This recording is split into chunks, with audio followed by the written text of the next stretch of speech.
അപ്പൊ ഈ ഇച്ഛാശക്തി, വിൽ പവർ, അതിനെ ആ വില്ലുണ്ടല്ലോ, ചിലപ്പോ അതാണ് മഹാപുരുഷ സമ്പർക്കത്തിൽ, സത്സംഗത്തിൽ ചെന്നിരിക്കുമ്പോ അവരുടെ സാന്നിധ്യം ചിലപ്പോ നമ്മളിലേക്ക് അത്തരത്തിലുള്ള ഒരു ഇച്ഛാശക്തിയെ ഊതിവിടും.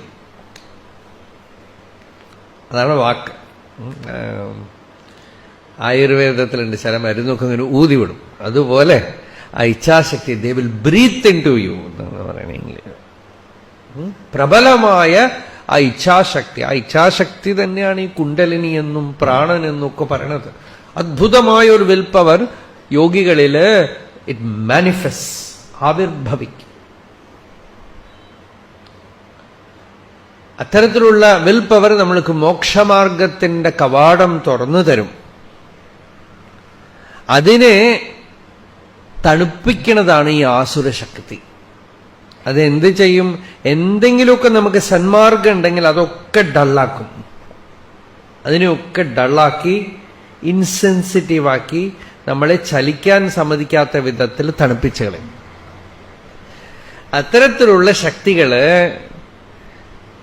സ്വാധീനത്തിൽ നമ്മൾ പെട്ടു. ഇപ്പൊ പലരും ചോദിക്കണതാണ്, മൊബൈൽ എന്ത് ചെയ്യാൻ പറ്റും നമുക്ക്, അല്ലേ?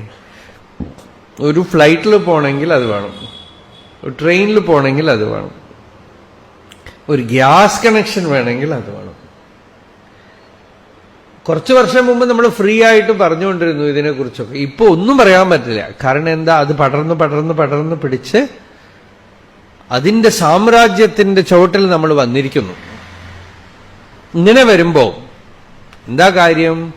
ഇങ്ങനെ വരുമ്പോ നമ്മളുടെ പ്രാരബ്ധം എന്ന് പറയാൻ പറ്റില്ല, അതൊന്നുമില്ല. അത്തരത്തിലുള്ള ഒരു പ്ലെയിന്റെ ഉള്ളില്, ഒരു സ്പാനിന്റെ ഉള്ളിൽ ജനിച്ച് അനുഭവിക്കേണ്ട പ്രാരബ്ധം നമുക്കുണ്ട്. സോ എത്ര കണ്ടു പറ്റുമോ അത്ര കണ്ട് രക്ഷപ്പെടുക, അതേ പറയാൻ പറ്റുള്ളൂ. ഇപ്പോ അതിന്റെ സ്വാധീനത്തിന്റെ ഉള്ളില് പെട്ടിട്ടാണ് ഇപ്പൊ നമുക്ക് ആ ഡ്യൂറേഷൻ, നമ്മളുടെ ലൈഫ് സ്പാൻ ഉണ്ടല്ലോ, അത് ഇതിൻ്റെ ഉള്ളിലേ നടക്കുള്ളൂ. അതില് ആസുരം നമ്മളെ അഫക്ട് ചെയ്യാതിരിക്കാൻ ദൈവം ചിലപ്പോ അതിൻ്റെ ഉള്ളിൽ കൂടെ ദൈവം ഇറങ്ങി വരും. എത്ര പേർക്കാണ് അതിനകത്തുകൂടെ സത്സംഗം, എത്ര പേർക്കാണ് അതിനകത്തുകൂടെ നല്ല കാര്യങ്ങളുടെ മെസ്സേജ് വരുന്നത്, എത്ര പേർക്കാണ് അതിൻ്റെ ഉള്ളിൽ കൂടെ പല കാര്യങ്ങള് മഹാത്മാക്കളെ കുറിച്ച് അറിയണതും സത്സംഗം അറിയണതും ഒക്കെ, അല്ലേ? അങ്ങനെ ചോദിച്ചു കഴിയുമ്പോ എന്താ, അതിനെ തന്നെ ദൈവവും ചാനലാക്കണം. അതാണ് ഒന്നും പറയാൻ പറ്റില്ല. പ്രകൃതിയുടെ ഉള്ളിൽ അതിനൂടെ ദൈവവും വരും, അതിലൂടെ ആസുരവും വരും, അതിലൂടെ എല്ലാം വരും.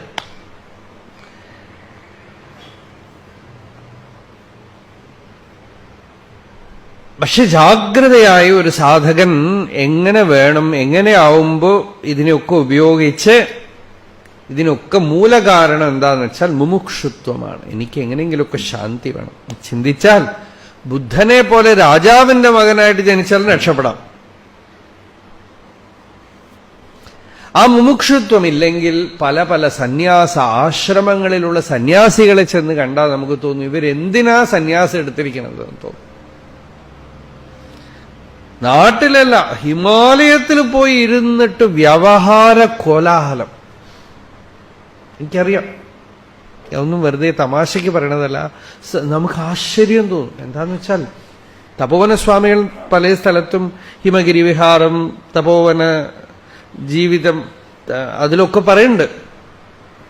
ഈശ്വര ദർശനത്തിലൊക്കെ ഹിമാലയത്തിന്റെ ഉച്ചത്തിലും മായയുടെ താണ്ഡവം, കൊടുമ്പിരി കൊണ്ട് അതേപടി ഇരിക്കണമെന്ന് പറയും. എന്നുവെച്ചാൽ എവിടെ പോയാലും നമ്മളുടെ ശരീര മനസ്സിലെ കൊണ്ടുപോകണത്. അപ്പൊ രസമായിട്ട് അവിടെ ഒക്കെ ചെന്ന് നോക്കുമ്പോഴും നമ്മൾ ആശ്ചര്യം കാണും. എങ്ങനെയാ അത്?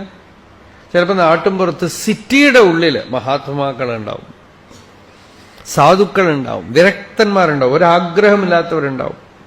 വലിയ വലിയ സിറ്റിയിൽ, അമേരിക്കയില് അവിടെയൊക്കെ ചെന്നാൽ ചിലപ്പോൾ യോഗികളെ കണ്ടുവന്ന് വരും. എന്തേ? ദൈവീ സമ്പത്ത് വിമോക്ഷായ. എവിടെയോ ഇരുന്നു ദൈവീ സമ്പത്തുണ്ടോ വിമുക്തമായി. ഈ ആസുരി സമ്പത്തുണ്ടോ ഹിമാലയത്തില്, ഉച്ചത്തില്, കൈലാസില്, എവിടെ പോയാലും. ബിസിനസ് നടക്കും. എനിക്ക് ആശ്ചര്യം, അവിടെ എന്തിനാ പോയി ബിസിനസ് ചെയ്യണത്? ഒരമ്മ തിരുവണ്ണാമല കാണാൻ വന്നു എന്നെ. വരുമ്പോ പറഞ്ഞു, ഞാൻ നേരെ കൈലാസ് നിന്നാണ് വരുന്നത്. കൈലാസിലെത്തിയിട്ട് ഈ ചൈന മൊബൈൽ ഫോണിലുള്ള എല്ലാം ക്ലീൻ ചെയ്തിട്ടേ ഉള്ളിലേക്ക് അയക്കുള്ളൂ, ഒന്നും കൊണ്ടുപോകാൻ പറ്റില്ല എന്നാണ്.